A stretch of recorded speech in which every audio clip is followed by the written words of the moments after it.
And welcome back. Again, this is the Catholic Lady, and we are reading Great Lion of God by Taylor Caldwell, and we are at chapter 6, part 2, which is on page 92.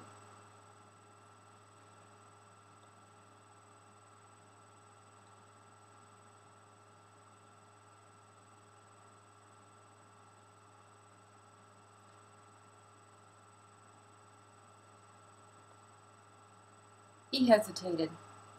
He looked at the avid Roman soldiers who had listened. He thought to invite them to partake of his good wine and fruit in compensation, but by this act he would confirm Saul's unspeakable behavior in their opinion, and be shamed by his own son. He sat for a little under the striped awning with his daughter, while she gently stroked his hand in sympathy, and the blinding light of water and sky dazzled their eyes. Finally he rose in silence and followed Saul, finding him in the small spare room they shared together, in which their chests had already been deposited. The sun glared through the little window. They could hear the chanting of the galley slaves below, a mournful and wordless sound. Hillel sat near his son, not speaking, and Saul sat on the edge of his narrow couch, his hands dropped between his knees, his head bent, his red hair disordered. Hillel could see nothing of his face but a clenched cheek, unusually pale, and the jutting of his pugnacious brow. At last Hillel spoke. "Your insult to your sister, whom you once loved, is unpardonable." Saul said, as if muttering between his teeth, "I spoke out of my conscience." To this Hillel said, "It is remarked in Deuteronomy that man is accursed who elevates his conscience above the divine laws of God. He is a heathen. He will have no place in the world hereafter. What crimes have been perpetrated in the name of the individual conscience, what calamities, what injustices, what errors! A man cannot trust his conscience unless it is in perfect accord with God's commands, blessed be his name. For what is a man? A creature of dust and pride, of wanton and willful imaginings, of self-deceits, of illusion, of fantasy. You will recall that Moses was inspired to kill a man, and thus arouse the anger of God. Yet what he did, of a certainty, was no doubt urged by his conscience." Saul did not speak for a moment. Then, still not lifting his head, he muttered, "I spoke then out of the teachings of my youth, that women must not deport, nor array themselves as harlots and whores, as strange women, and that always they must be of a modest demeanor, with bent eyes and a quiet tongue." Hillel studied him. He said more gently, "My son, it was not Sephora's raiment, nor her manner, which distresses you, for always she was so, and I confess that I find it beautiful and innocent. If God had desired to make ugliness the mark of a good woman, then he would have created no charming ones to delight the eyes of men and to array our lives with color and enchantment. Do not speak to me of your temptations. God tempts no man to evil. No, it was not Sephora, your dear sister, whom you once loved. It was something else that has tormented you for over a year. I am your father. Am I unworthy to hear a son's confidence?" Saul's hands came together in a hard wringing between his knees, and Hillel suffered for him. The bent head fell over. "I cannot tell you, my father," said the youth in so stifled a voice that Hillel could hardly hear what he said. "It is beyond forgiveness." For an instant only Hillel was greatly alarmed. For an instant only, Hillel was greatly alarmed, and his heart gave a painful throb of fear.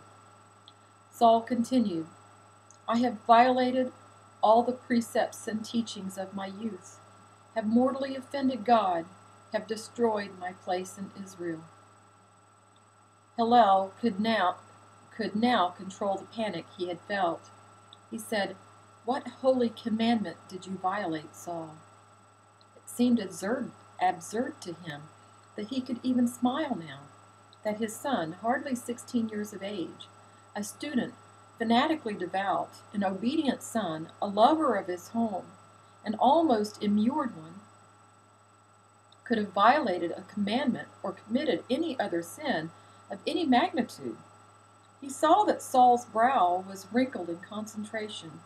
He saw the side of Saul's throat move in a convulsive swallow, and he thought, how disastrous are the thoughts of youth!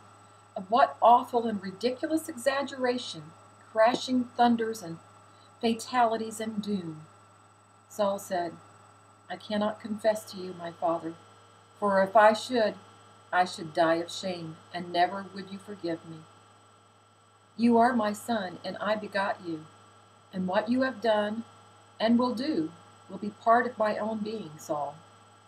If you will not confess, if you will not let me console you, remember that God pardons always a repentant sinner. The only unpardonable sin is to presume that God will find nothing unpardonable. I doubt that you are a great sinner. I doubt you have violated the commandments. Keep your own counsel, but remember always that God will not despise a contrite heart." When Saul did not answer or move, Hillel continued, "It is the way of youth to intensify, to throw itself into the depths, to climb the most incredible mountain, to rejoice as a madman rejoices, to mourn as though the end of all being had arrived. I would not have you believe that it is my opinion that youth cannot sin, and even most dreadfully. But it does take a certain amount of knowledge and experience to sin willfully and with the full consent of one's soul, and to rejoice in the sinning, and to know it was a sin from the first moment of temptation. Youth has not had these advantages." And Hillel smiled. Saul said, and his voice was the voice of a stranger, "My father, you were always a tolerant man, and not always did you adhere to the teachings of the Pharisees, and often jested at a point you considered too rigorous." It is useless, thought Hillel. He rose, but he did not know where he should go. He was now too distressed. He only knew he must leave his son. "I have lost him," he thought. And then he thought, "But I have never had him. I must face this finality." He said, "You are committing a mortal sin. You defy God to forgive you." It was then that Saul seized the red hair of his temples and in an agony and pulled his head down upon his knees. Seeing this, Hillel felt deep anguish of his own, and he pondered his unseen hand outstretched to his son. It was not God entirely, then, which so tortured his son. Not even a misapprehension of God. It was a human guilt that beset him, a human woe. Saul was using his God as a scapegoat, as the receiver of his torture. When a man cried, "God will not forgive me," he often meant, "I cannot forgive myself." So Hillel said, all pain passes, all loss, my son." His voice was deep and passionate.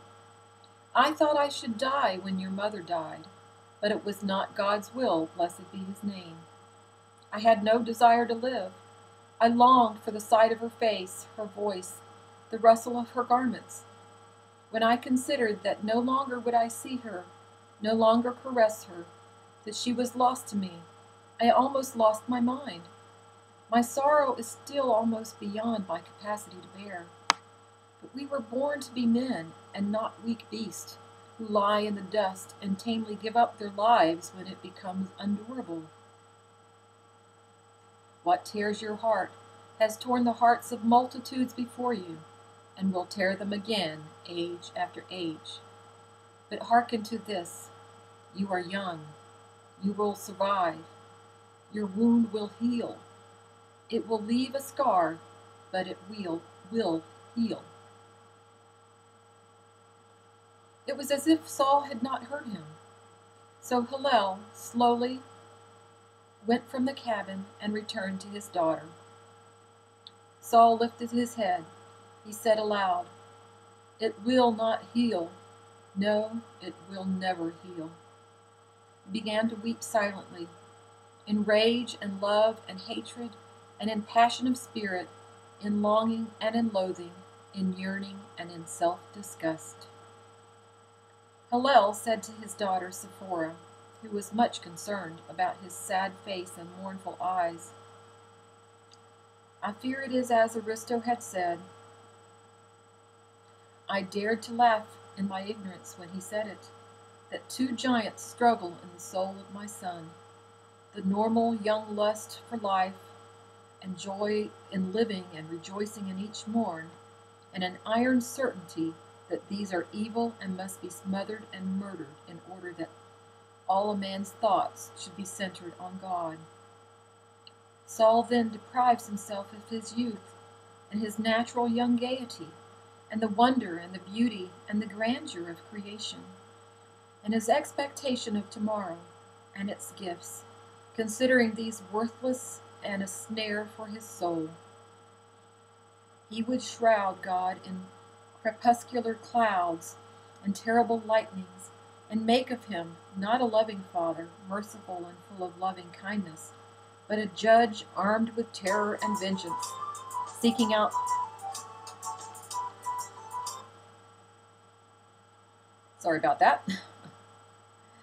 seeking out the smallest sin or error in order to punish it most cruelly, and delighting not in his children, but regarding them as an oppressive king regards his people, respecting them of crimes and rebelliousness, and preparing for them the most hideous flagellations and death. Surely, said Hillel, as the full enormity of the thought developed in him, that is a sin which God, blessed be his name, must find it hard to forgive.